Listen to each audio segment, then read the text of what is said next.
It's that time of year again. It's time to look at a movie that is not a classic, not a staple of the genre, but is so unbelievably insane and fun that it cannot go ignored. Following in the tradition of films like Slither, Feast, and Tucker and Dale vs. Evil, today we're going to look at a movie about an alien invasion in a small town that is only solved by drinking.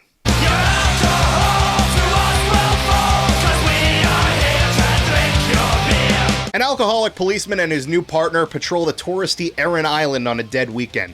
Unbeknownst to them, a blood-sucking alien creature has landed in the ocean, and it's laying eggs threatening to take over the whole island. So they work with local scientists and a few local drunks to gather the whole town into one bar for the night so they can fight off the aliens and save the day. All while getting utterly hammered. Tequila! It's pretty safe for you to assume that I immediately wanted to check this movie out after reading the description once. I first discovered this movie on a random search through the movies on Shudder. Now, I'm not being paid by Shudder to promote their channel. All I'm saying is that I have no dignity to spare, and if they're willing to throw me a buck or two, I will gladly shill their network, which is awesome and a must-have for horror fans.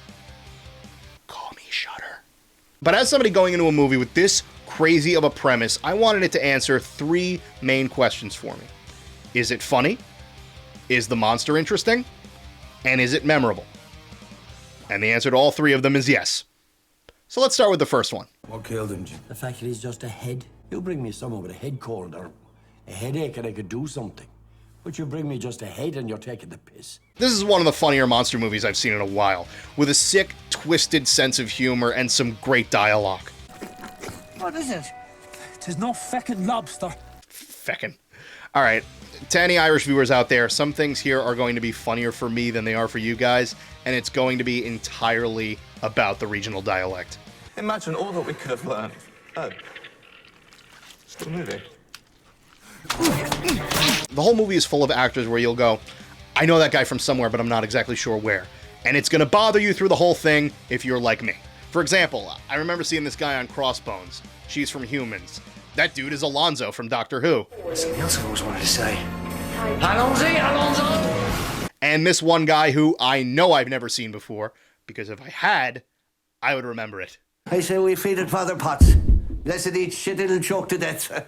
I beg your pardon. Oh, thick. The character relations are pretty interesting to watch. There's a bit of tension between the two officers from the start, which you can see coming a mile away, and it gets old pretty fast, but it doesn't last too long. They got bigger things to worry about, like the grabbers. The what? I have told you, Paddy, I'm not calling it that. It needs a name that defines its genus. I discovered it. I get to name it. The grabbers themselves are pretty cool. Not very complicated, they look like squids without heads, but there's a few things about them that make them stick out. They survive on blood, and they have this crazy tongue that lashes out that either strangles or pierces its victims. Okay, we can't get through that gap. The creatures obviously look better with the practical effects and not when it's entirely CG, which unfortunately isn't most of the movie, but for a low-budget film, it's not that bad. But the most important thing about this creature is that it can regenerate in water, which isn't great if you're on an island where it rains a lot. But if it needs water to survive, how could it be moving about in dry land? When it's raining, there's no such thing as dry land. So the creatures are hard to kill, they're surrounded by a steady stream of salt and fresh water and never seem to run out of energy, and the island is caught in a storm and unable to evacuate. We need the ERU now. Look, there's a storm coming. Coast Guard's called all boats back to port. Now, whatever it is gonna have to wait until the morning, all right? But remember when I said they feed off of blood? The blood has to be fresh and untainted. It mustn't have liked your blood much. Oh, what have you been eating? I had a bit of a banana and a bag of chips yesterday and... You were drunk. So their solution? Get everybody in town drunk enough so that the creature doesn't like the taste of them, and while they're safe in the bar, they attack the creatures while most of them are wasted. I don't drink. I've never even been drunk. I don't know if I can. He never likes me as much as her. She was as talented as him. Daddy's a girl. Bitch. Seriously, that is just unfair. Nobody should have to keep up with that guy. Especially after he introduces the homebrew. You bring Hotchin into my bar. A bird never flew on one wing. Look, if regular booze doesn't do the trick for that guy, I don't want to know what he stirs up in his basement to make it strong enough. You're looking at 10 pints each, depending on height and weight. We'll have to do shots. Probably tear the arse out of it.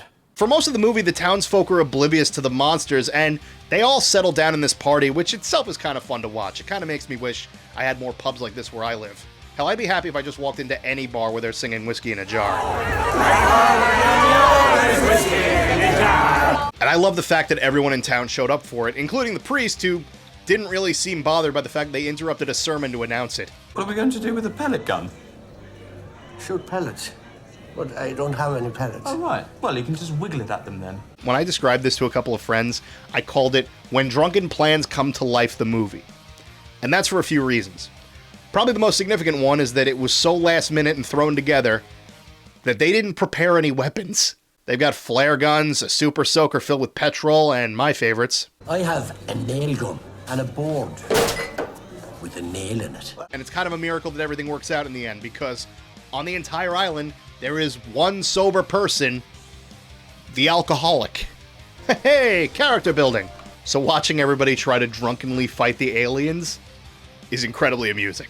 They run out into the rain with a flamethrower, effectively making it useless. They try to move furniture while sitting on top of it. Even lighting the flamethrower is a hassle in and of itself because nobody can keep steady. You've blown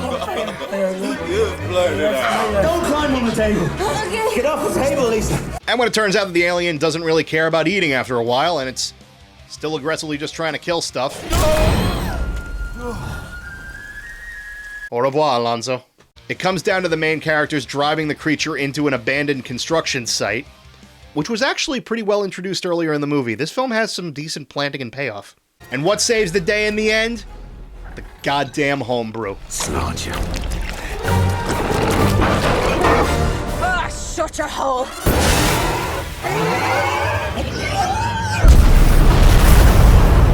Seriously, save some of that so that science can study it. Would you like a drink?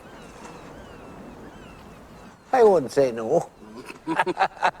So the movie's just a fun, slippery mess with a lot of great action-y moments, some entertaining deaths, and more than a few memorable lines. No! Don't be a hero. But there was something sticking out in the back of my mind while I was watching this, like I had seen it before. Pretty recently, even though I knew that I hadn't.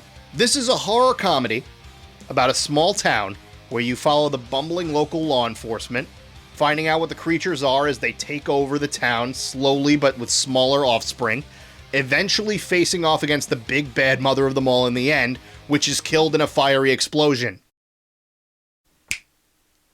It's Slither. Holy crap, this movie is Slither. It even begins with a creature landing on Earth, and it ends with the cliffhanger that it's gonna come back very, very soon. It is note for note an Irish version of Slither centered around drinking. And it's exactly what I wanted it to be.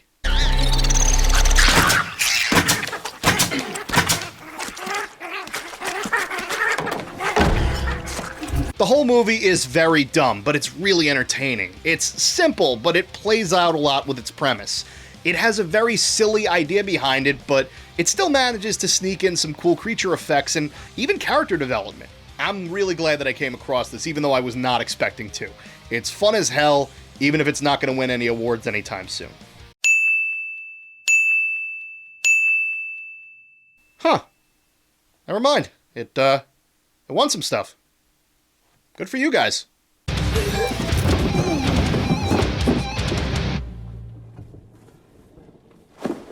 It's okay. I'm all right. Next time, we are finally going to bring up a TV show that I have been waiting to do a video on for years. A strange intersection in a shadowland called the Twilight Zone.